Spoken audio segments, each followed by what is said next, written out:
नमस्कार। मैं प्रिया रावत। आशा करती हूँ कि आप सब अच्छे होंगे। देश भर में परिसीमन की बात हो रही है, तो इस संदर्भ में आज हम देखेंगे कि परिसीमन क्या है और उत्तराखंड पर इसका क्या प्रभाव पड़ता है। सीधे शब्दों में अगर कहें, परिसीमन का अर्थ है एक देश या फिर राज्य को छोटे छोटे चुनावी क्षेत्रों में बांट देना। वहां से एक विधायक या फिर सांसद चुना जाता है जो उस क्षेत्र की जनता की आवाज बनता है। यह काम डिलिमिटेशन कमीशन या फिर परिसीमन आयोग के द्वारा किया जाता है और यह पूरी तरह जनसंख्या के आधार पर किया जाता है। तो गौरतलब है कि जिधर जनसंख्या ज्यादा होगी वहां ज्यादा सीटें बटेंगी और उस क्षेत्र की आवाज सदन में ज्यादा गूंजेगी।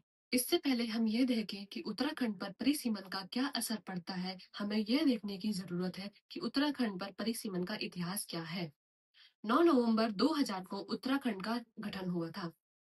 उत्तर प्रदेश से अलग हुए उत्तराखंड के हिस्से में विधानसभा और विधान परिषद दोनों की सीट मिलाकर 30 सीटें आईं, जिसमें से 19 सीटें पहाड़ की थी और 12 सीटें बाकी बची हुई वो मैदान को दी गई। भौगोलिक परिस्थिति के अनुसार उत्तराखंड का 84.6% भूभाग पहाड़ का है, वहीं 14.6% भूभाग मैदान का है। प्रदेश की पहली अंतरिम सरकार इसी के आधार पर बनी गई। 2002 में पहली बार पूरे देश का परिसीमन आयोग का गठन होता है। हालांकि इससे पहले ही नए उत्तराखंड राज्य का परिसीमन हो चुका था, जिसे हम कुलदीप सिंह कमीशन के नाम से जानते हैं, और इसी के आधार पर पहली दफा उत्तराखंड को 70 सीटों में बांटा गया। यहाँ बता दें कि इस परिसीमन का आधार भौगोलिक परिस्थिति था।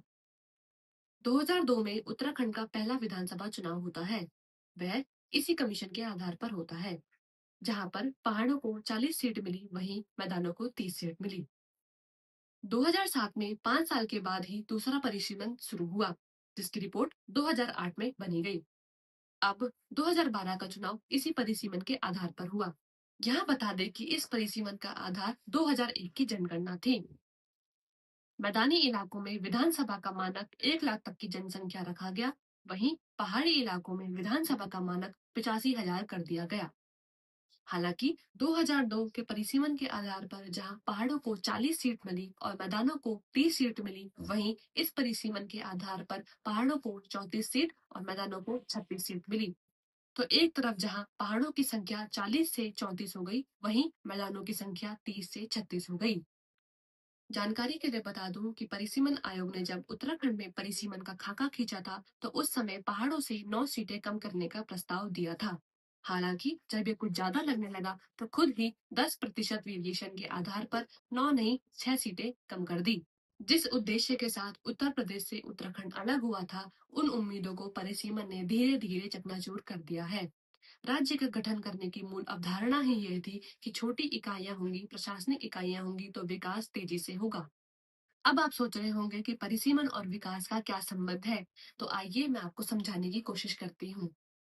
परिसीमन का आधार ही जनसंख्या है।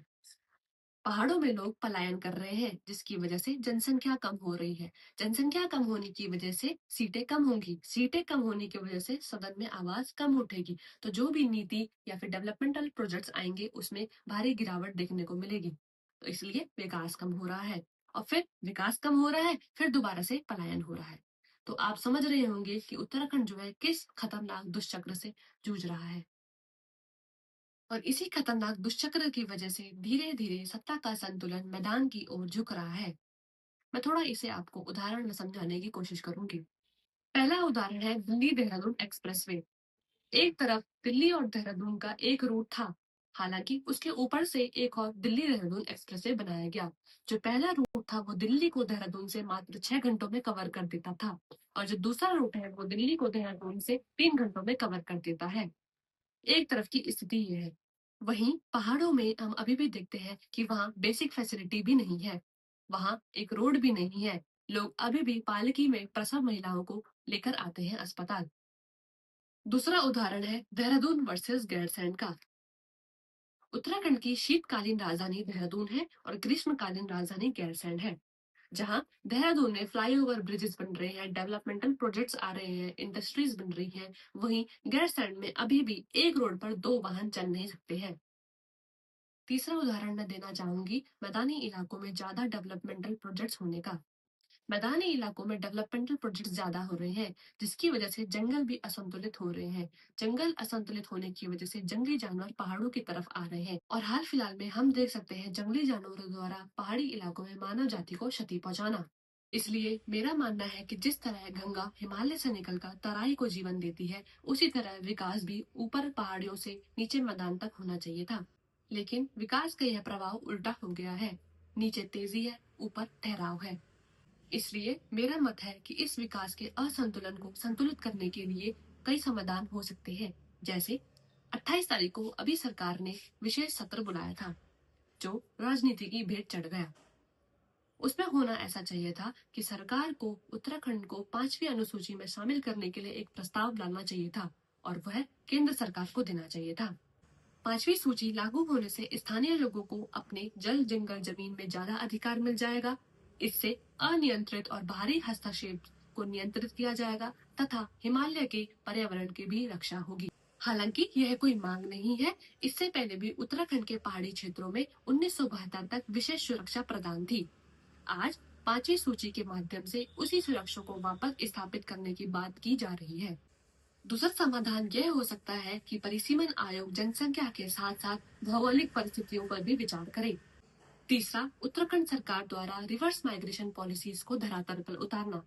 जैसे उत्तराखंड सरकार वाइब्रेंट विलेजेस कॉन्सेप्ट लेकर आई है, लेकिन जो योजना है, जो परिकल्पना है और जो धरातल पर स्थिति है, उन दोनों के बीच में बहुत बड़ा अंतर है। इस अंतर को कम करना पड़ेगा ताकि विकास का जो असंतुलन है वो संतुलित हो सके। और चौथा उपाय हो सकता है त्रिस्तरीय पंचायती राज व्यवस्था को मजबूत करना। सोनम वांगचुक लद्दाख के एक प्रसिद्ध भारतीय इंजीनियर, शिक्षा सुधारक और पर्यावरणविद हैं। उनके अनुसार पहाड़ों पर जो विकास मॉडल लाया जाएगा उसे अलग होना पड़ेगा मैदान के विकास मॉडल से। लेकिन जब परिसीमन केवल जनसंख्या के आधार पर होगा तो नीतियां भी उसी आधार पर लाई जाएंगी और जब नीतियां मैदान के हिसाब से बनती हैं तो पहाड़ों पर भी वही मॉडल थोप दिया जाता है, जो ना तो उपयोगी है और ना ही टिकाऊ। इसलिए जरूरी है कि परिसीमन सिर्फ संख्या का खेल बनकर ना रहे। यह उस विकास मॉडल को भी समझे जिससे पहाड़ की संस्कृति, पहाड़ की प्रकृति, पहाड़ की जरूरतें पूरी हों। धन्यवाद।